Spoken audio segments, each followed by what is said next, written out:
நிகழ்ச்சி. அந்த இசை நிகழ்ச்சியில கேப்டன் விஜயகாந்தை கொண்டாடுகிற விதமாக அந்த மாதிரியான அவருடைய பாடல்களை வைத்துக்கொண்டு ஒரு இசை நிகழ்ச்சி. அந்த இசை நிகழ்ச்சிக்கு ஆர்வி உதயகுமார் அவர்கள் வந்திருந்தாரு. அப்ப ஆர்வி உதயகுமார் சொன்ன ஒரு விஷயம் எனக்கு ஆச்சரியமா இருந்தது.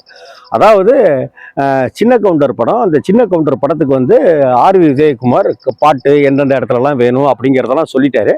இளையராஜா சாரும் ஓகேயா அப்படின்ட்டாரு.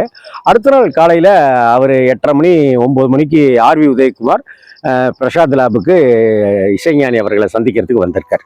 அப்படி வந்திருக்கும் பொழுது ஓ டியூன் ரெடியா, ஓகேயா ரெடி அப்படின்றாரு. கேட்டாக்க அந்த டியூனு ஆர்வி உதயகுமாருக்கு பிடிக்கலைன்னா அந்த டியூன் நல்லா இல்லைன்னு அர்த்தம் இல்லை. அவர் வேற விதமாக எதிர்பார்த்துருக்காரு. இல்லைண்ணே நான் வேற எதிர்பார்த்தேன். எதிர்பார்த்தேனாக்கா முன்னாடியே சொல்ல வேணாமா? காலையில் அப்போ சீக்கிரமாவது வந்திருக்கணும். இல்லைண்ணே தூங்கிட்டேன். என்னத்தான் தூங்குனியப்போ? என்னையா அருமையான டியூனியா அது, அட்டகாசமாக அந்த இடத்துக்கு அட்டகாசமான டியூனியா அது. இல்லைண்ணே வேற விதமாக இருந்தால் நல்லா இருக்குண்ணே அப்படின்னோன்னா இளையராஜா ஒரு சின்ன வேலையாக இருக்குது. ஆர்வி உதயகுமார் வெளியில் வந்துட்டார்.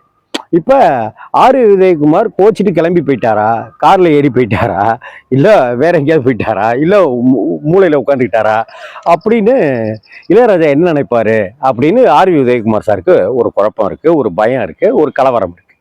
அதுக்கப்புறம் கொஞ்சம் நேரம் கழித்து அங்கேருந்து ஒரு 1/4 மணி நேரம் 1/2 மணி நேரம் கழித்து ஒருத்தர் அண்ணன் கூப்பிட்றாங்க அப்படின்னு சொன்ன உடனே ஆர்வி உதயகுமார் இருக்கு, உனக்கு என்னதான் வேணும்?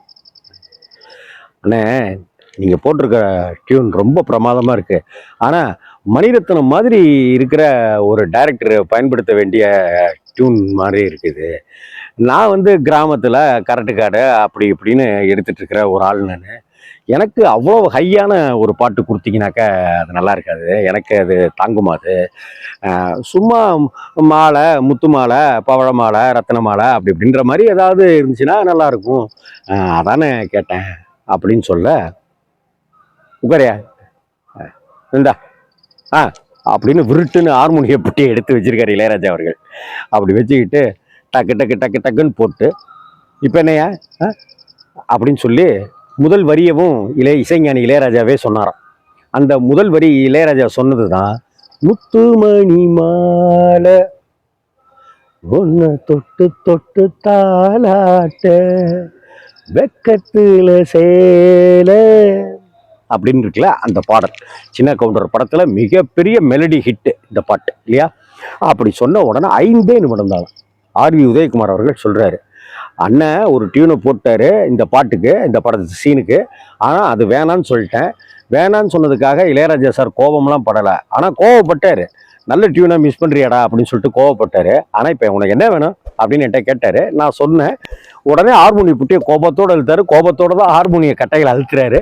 அப்படி அழுத்திட்டு அவர் போட்ட பாட்டு தான், கோபத்தோட போட்ட பாட்டு தான் அந்த முத்துமணி மாலை பாட்டு. ஆனால் அப்படி ஒரு பாட்டாக விஜயகாந்த் அவர்களுக்கு அந்த சின்ன கவுண்டர் திரைப்படத்துக்கு அமைஞ்சிருக்கு பார்த்தீங்களா? அதுதான் இசைஞானி இளையராஜாவுடைய மிகப்பெரிய சாதனையெல்லாம் இப்படி அசால்ட்டாக அவர் செய்திருக்கிறாரு அப்படின்னு சொல்லி ஆர்வி உதயகுமார் அவர்கள் சொன்னார். ஒரு முத்துமணி மாலை பாட்டுக்கு பின்னாடி எப்படி ஒரு விஷயம் இருக்கு பாருங்க. இதே போலதான் எஜமான் படத்துல வந்த ஒரு பாட்டு, அந்த எஜமான் படத்துல வந்த ஒரு பாட்டு டியூனை ஏங்க இதை என்கிட்ட தானேங்க வாசி காமிச்சிங்க, நீங்க என்ன அந்த படத்துக்குள்ள சொல்லிவிட்டீங்க அப்படின்னு பாக்யராஜ் சார் இளையராஜா கிட்ட கோச்சிட்ட ஒரு சம்பவமும் ஒன்று நடந்திருக்கு. இதை பத்தி இன்னொரு தருணத்துல நான் பேசுறேன். வணக்கம்.